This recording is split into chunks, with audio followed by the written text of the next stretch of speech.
हरि ओम. नमस्कार. मी सौ प्रिया श्रीनिवास जोग.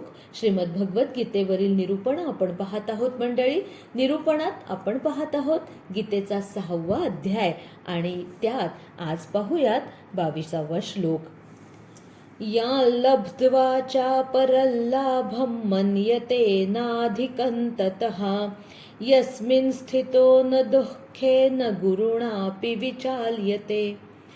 विनोबाजी म्हणतात, जया लाभा पुढे लाभ दुसरा तुच्छ लेखितो, न चळे जेथ राहुनी दुःख भारे हि दाटला. आपण 23वा श्लोकही पाहून घेऊयात आणि मग दोन्हीचा अर्थ आणि एकत्र विवेचन थोडं अधिक सोपं जाईल. 23वा श्लोक असा आहे, तं विद्याद दुःख संयोग वियोगं योग संज्ञितं सनिश्चयेन योक्तव्यो योगो निर्विण्ण चेतसा. विनोबाजी म्हणतात, तया म्हणती योग दुःखाचा जो वियोगची, जोडावा निश्चयाने तो योग उत्साह राखुनी.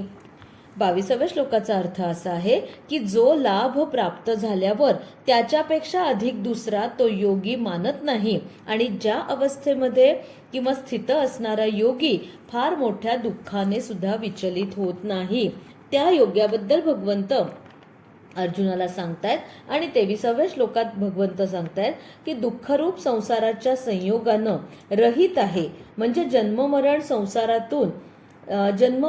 रूप संसारातून कायम मुक्त करणारा आहे. ज्याला योग हे नाव आहे त्या योगाला जाणायचंय. आणि तो योग कसा आहे तर अनिर्विण्ण चेतसा, म्हणजे त्याचा कंटाळा येणार नाहीये. आणि तो कसा असणार आहे तर धैर्य आणि उत्साह यांनी युक्त अशा चित्तानं निश्चयपूर्वक करणं हेच कर्तव्य आहे. आता 22व्या श्लोकाकडे वळूयात. भगवंत सांगतायत की हे जे आत्मसुख आहे ना, एकदा का त्याची गोडी चाखली की मग अधिकम अपरम लाभम न मन्यते, की त्याच्यापेक्षा आता अन्य सुख काहीच नाहीये. आपण म्हणतो ना की स्वर्गीय सुखाचा आनंद प्राप्त झाला. म्हणजे पूर्वीच्या काळी जेव्हा मला वाटतं साधारण 50 ते 70च्या दशकांपर्यंतचे जे कुठले हिंदी सिनेमे येत होते की नाही, तर त्या सगळ्या हिंदी सिनेमातनं सगळ्यातून आपल्याला काश्मीरचं दर्शन अगदी यथासांग झालेलं आहे. हो, आत्ता काश्मीर फाईल्स हा पिक्चर खूप म्हणजे चांगल्या प्रकारे लोकांच्या मनामनापर्यंत पोचतो आहे. म्हणूनच काश्मीरचा उल्लेख केला की त्यावेळेला एक तर नुकतंच भारतीय सगळं स्वातंत्र्य मिळालेलं होतं आणि एक म्हणजे काय की भव्य चित्रपट निर्मितीची कल्पना, की पडद्यावर जे दाखवायचं ते भव्य सुंदर म्हणजे मनमोहक आकर्षक मनोहारी. तर म्हणजे काय तर काश्मीरचं दर्शन घडवायचं बस. म्हणजे त्याच्या पलीकडे आपली उडीच जात नव्हती आपल्या प्रोड्युसरची, निर्मात्यांची. मग नंतर पुढे परदेशात वगैरे आपण गेलो, तो सगळा भाग जाऊ दे, ती तर सगळं म्हणजे प्रगती तर होणारच आहे. पण हा माझा मुद्दा मान्य आहे की नाही की त्यामधल्या 50 ते 70 75च्या दशकांमधल्या ह्याच्यामध्ये सगळ्या हिंदी सिनेमातून काश्मीर अगदी यायचं. त्यावेळेला पडद्यावर जे काही काश्मीर बघितलं तेच खरं. त्याच्यानंतर मात्र आपल्याच काश्मीरची किती विदारक परिस्थिती झाली हे आपणही सगळे जाणतो आहोत. तर तो मुद्दा वेगळा आहे. सांगण्याचा माझा मुद्दा असा आहे की आत्मसुख जे आहे ना, की त्याची एकदा गोडी चाखली की मग काय त्याच्या पुढे दुसरं सगळं फिकं पडतं. म्हणजे जसं एकदा का आपल्याला आईचं प्रेम लाभलं त्या वासराला, त्या लेकराला, त्याला ते एकदा मातृचं प्रेम किंवा ममता किंवा तिचं ते वात्सल्य लाभलं ना की बस, म्हणजे तिच्या पदराखाली जे काही ममता वात्सल्य, जो काही विसावा, जो काही विश्वास असतो तो मग अन्यत्र जगात त्याला कशाचीच म्हणजे त्याला तमा वाटत नाही की नाही मला जे मिळवायचंय ना की आईचं प्रेम, आईचं सुख ते मला मिळालेलं आहे, अगदी भरभरून मिळालेलं आहे. तिचा उदंड आशीर्वाद माझ्या पाठीशी सदैव असणार आहे आणि म्हणून मी जगात काहीही करायला म्हणजे मी प्रयत्न करायला नक्कीच काय म्हणू आशावादी असणार आहे की म्हणजे मला कुठे कमी नाही पडणार. आता त्याच्या पुढे यश मिळो न मिळो ते पुढचा भाग झाला, पण तिच्या प्रेमाच्या वात्सल्याच्या जोरावर आज मी जगात उभा आहे आणि म्हणून मी म्हणजे जे जे करणं शक्य आहे ते करायला मी बांधील आहे. आणि हाच सगळा विचार धरून हेच सूत्र मनात धरून आपल्या भारतीय स्वातंत्र्यासाठी म्हणून ज्यांनी ज्यांनी प्राणार्पण केलं तर त्या सगळ्यांची हीच भूमिका होती ना, जननी जन्मभूमिष्ठ स्वर्गादपि गरीयसी. म्हणजे हे खरं तर लक्ष्मणाच्या तोंडचं सुभाषित म्हणून आपण ऐकलेलं आहे की खरंच की माता आणि जन्मभूमी याच्याशिवाय याच्या पलीकडे स्वर्ग काय असतो, स्वर्गीय सुख काय असतं, दुसरं काहीही नाही. आणि मग जर माझी ही जन्मभूमी पारतंत्र्यात आहे तर तिला सोडवणं हे माझं आद्य कर्तव्य आहे.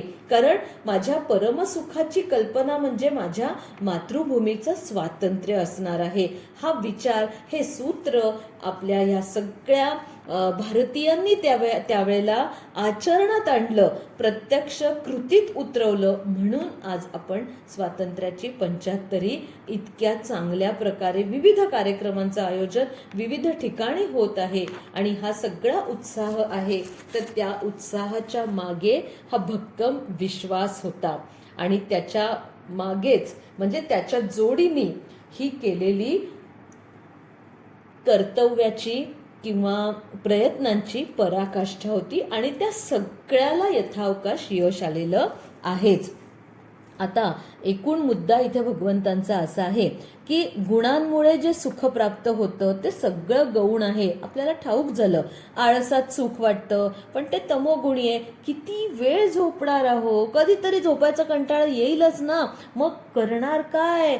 इतका वेळ झोप काढल्यानंतर आपलं सगळं शरीर सुस्त झालेलं असणार आहे, भूक लागणार नाही, कुठल्याही गोष्टीत उत्साह वाटणार नाही, काहीच करायची आपल्या अंगामध्ये म्हणजे ताकद नाही, पात्रता नाही, काही शिल्लक राहणार नाही. अक्षरशः म्हणजे किडा मुंगीपेक्षा सुद्धा आपलं वाईट नक्की जीवन होणार आहे. कारण मुंगीची तर खरं तर ना उपमा देणं म्हणजे त्या बिचाऱ्या कष्टकरी मुंगीचा अपमान आहे हो. लक्षात येतं का? सहजगत्या आपण प्राण्यांच्या काही वेळेला उपमा देऊन मोकळ्या होतो. ते बिचारे मुके जीव असतात, त्यांना आपल्याला जाब विचारता येत नाही म्हणून आपण देतो की काय. असं क्षणभर मला वाटतं की किडा मुंगीचं आयुष्य सहज म्हणतो, पण मुंगी तर किती कष्ट करत असते. रात्रंदिवस ती एक एक तो मुंगी म्हणतो ना की तोंडामध्ये तो एक एक रवा धरत असते आणि ती वारुळात नेऊन ते सगळं अन्न साठवून ठेवत असते. त्यामुळे किडा मुंगी नकोच आहे म्हणायला. काय म्हणावं, आपण तर माणूसच आहोत आणि माणसातलं माणूस पण घालवून वागणं म्हणजे आळसात राहणं. आणि हे सगळं तमोगुणी सुख आहे. त्याच्याच पुढे रजोगुणी सुख म्हणजे नुसते भोग प्राप्त करायचे, मग ते कधीच नाही संपत ना. एक झालं दुसरं आलं, बाजारामध्ये नवीन नवीन मार्केटमध्ये सतत येणार आहे, मग मला सगळंच माझं जुनं वाटायला लागतं. नाही, मला अपडेट सगळं करायचंय. आजचं अगदी काय मार्केटमध्ये आहे ते सगळं माझ्या घरात आहे. अगदी दागिन्यांच्या सगळ्या नवीन नवीन डिझाईन पासून, साड्यांपासून, फर्निचर, काय म्हणाल ते, दारातली माझी गाडी, सगळं सगळं माझं मार्केटमध्ये अगदी अद्ययावत जे काही आहे ते आहे. हे करण्याचं जे सुख लोकांना वाटतं ना ते सगळं रजोगुणी सुख आहे. कारण त्याला एंड नाहीये, अंत नाहीये, एंडलेस आहे, सतत नवीन येणारच आहे. रोजचा नवा दिवस उगवणारा आपल्यासाठी काही ना काहीतरी नवीन गुण नवीन घेऊन येतच असतो. म्हणून ह्याच्यातून तात्काळ बाहेर पडता आलं पाहिजे. आणि सात्विक सुखाच्या बाबतीत सुद्धा थोडंसं असं होतं की मला काय करायचंय, मी बरा, माझं घर बरं नाही हो कोणाच्या आध्यात मध्यात जात, माझं आपलं सगळं सकाळपासून रुटीन सेट असतं. पण असं हे एकलकोंड आयुष्य सुद्धा म्हणजे सात्विक वाटतं इतरांच्या दृष्टीने, पण कसं आहे की त्याच्यात सुद्धा काहीतरी दुःख येतं आणि मग ते वाटायलाच कोणी बरोबर राहत नाही. म्हणजे थोडक्यात आत्तापर्यंत मला जे असं एकटं सकाळपासून अगदी कुणी मला डिस्टर्ब करायला नाही, माझं अगदी काट्यावर सगळं आयुष्य चाललंय. 5 ते 5:30 अमुक, 5:30 ते 6 तमुक. आणि जर ह्याच्यात कुठेही खंड आला, काही व्यत्यय आला, काही जर म्हणजे आपत्ती आली तर मग कोणीतरी मला मदतीला लागणार आहे, याचा मी तेव्हा विचार केला नाहीये. आता माझ्यावर आपत्ती आल्यावर, तहान लागल्यावर आता मी विहीर खणाला जाईन तर माझं आत्तापर्यंतचं सगळं सुख गेलेलं असेल. म्हणजे थोडक्यात काय की कुठल्याही मार्गाने सुख हे शाश्वत नाही, ते नश्वर आहे. आत्मसुखाच्या बाबतीत मात्र असं नाही, कारण मुळातच ना काही आहे किंवा काही नाही याच्यावर ते सुखच अवलंबून नाहीये. सर्व सुखांची प्राप्ती ही आतून असते, बरोबर. आणि दुसऱ्या अध्यायात आपण बघितलं होतं भगवंतांनी जलाशयाचं जे उदाहरण दिलं होतं की परिपूर्ण असा जलाशय एकदा का आपल्या जवळ असेल तर मग बाकीच्या म्हणजे जलस्रोतांच्या शोधाची गरजच राहत नाही. माझ्याच आत आनंद ओतप्रोत भरला असेल तर मला तो शोधायला जायला लागत नाही. उलट मी म्हणेन तो वाटत राहावा. तो जेवढा वाटीन तेवढा तो द्विगुणित शतगुणित होत असतो. आता या श्लोकातला अजून एक शब्द जो सुंदर आहे, गुरुणापी विचाल्यते. म्हणजे इथे भगवंतांनी सांगितलं की जसं सुखाच्या बाबतीत तसं दुःखाच्याही बाबतीत अगदी दुःखाचा डोंगर जरी कोसळला, गुरुणा म्हणजे मोठं, गुरुतत्व आपण ज्याला मोठं म्हणतो ना, की तो जरी कोसळला तरीही मला कसं स्थितप्रज्ञ राहता येईल.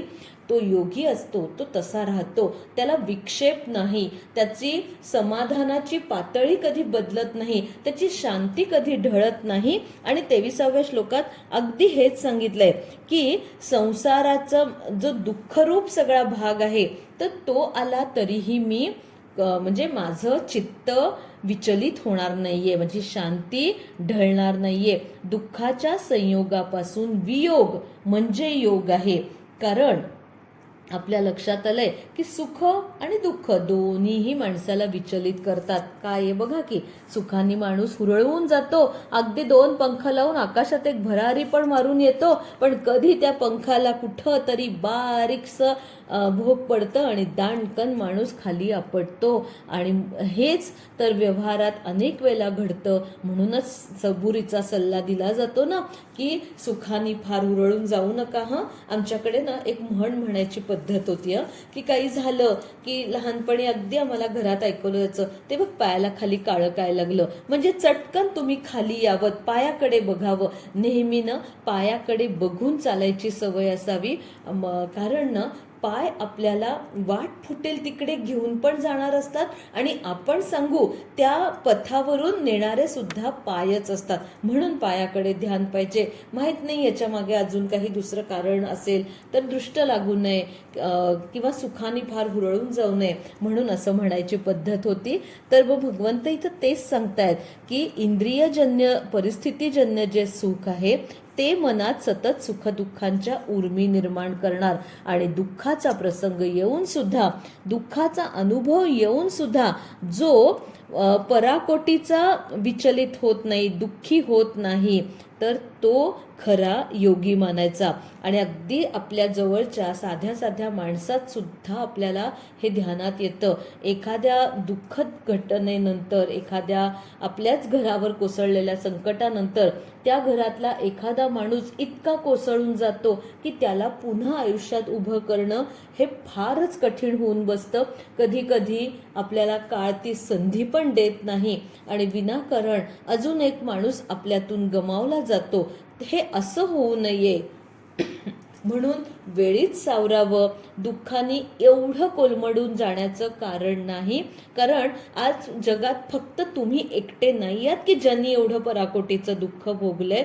म्हणून ना खरं म्हणजे आपण म्हणतो ना की परत दुःख शीतल हा, म्हणजे दुसऱ्याचं दुःख आपल्याला नेहमी शीतल वाटतं, आपलं मात्र दाहक वाटतं. तसं नाहीये. दुसऱ्यांनी पण दुःख भोगलंय, भोगत आहेत, यापुढेही भोगणार आहेत. मीच काही एकटा एवढा म्हणजे मी काही एवढंही पाप केलेलं नाहीये की माझ्याच वाटेला दुःखाच्या राशी वगैरे कोसळल्यात, असं म्हणून परमेश्वराला, आपल्या भाग्याला, आपल्या नशिबाला दोष देण्यात काहीही अर्थ नाही. तर ते दुःख पचवून थोडं अधिक कणखर कसं व्हायचं याचा आपण विचार केला पाहिजे. आणि भगवंत सांगतायत हे सगळं तुम्हाला साध्य होईल, अगदी नक्की. स निश्चयेन योक्तव्य योगो अनिर्विण्ण चेतसा. एकच गोष्ट आवश्यक आहे की मनाचा संकल्प, दृढ संकल्प. काही झालं तरी मी दुःखात कायम राहणार नाही. क्षणिक दुःख मला होणार आहे, माझ्या मनाच्या एका कप्प्यामध्ये हे दुःख मी निश्चित ठेवीन, कारण ते ठेवलं जातं. आपण इतके पण योगी पदाला पोचत नाही ना, म्हणून ठेवलं जातं. पण कसं आहे ना, दुःख आपलं आपल्यापाशी ठेवावं. 4 लोकात मात्र नेहमी प्रसन्न चेहऱ्यानेच वावरण्याचा प्रयत्न करावा. अगदी हो, खरंच तो मुखवटा असतो आणि एका चेहऱ्याच्या वर असे अनेक मुखवटे चढवून समाजात वावरावं लागतं. एके दिवशी होता होता हा मुखवटाच तुमचा कधी चेहरा होऊन जातो कळत नाही. पण चांगलं आहे ना, तुम्ही प्रसन्न राहण्याचा मुखवटा जर परिधान करत असाल तर तुम्ही खरंच प्रसन्न झालात तर नक्कीच चांगलं आहे, त्यात वाईट ते काय. आणि म्हणूनच इथे भगवंतांनी हे सगळं स्पष्टीकरण दिलंय की खरा योगी, खरा संत म्हणजे काय. तर एकनाथ महाराजांनी जसं सांगितलंय तसं की मनाचा निर्मळ, वाचेचा प्रेमळ, तया गळामाळ असो वा नसो, काहीही गरज नाहीये. आता ह्या सगळ्या गोष्टीतून भगवंतांनी बहिरंग साधनेच्या बाबतीत आपल्याला सगळं परिपूर्ण असं ज्ञान दिलेलं आहे की कसं आसन निवडावं इथपासून ते मनाचं संयमन कसं करावं. आता यापुढे संकल्पाविषयी भगवंत आपल्याला सांगणार आहेत आणि आपण ते जाणून घेणारच आहोत, अर्थात उद्याच्या भागामध्ये. तोपर्यंत हरिओम.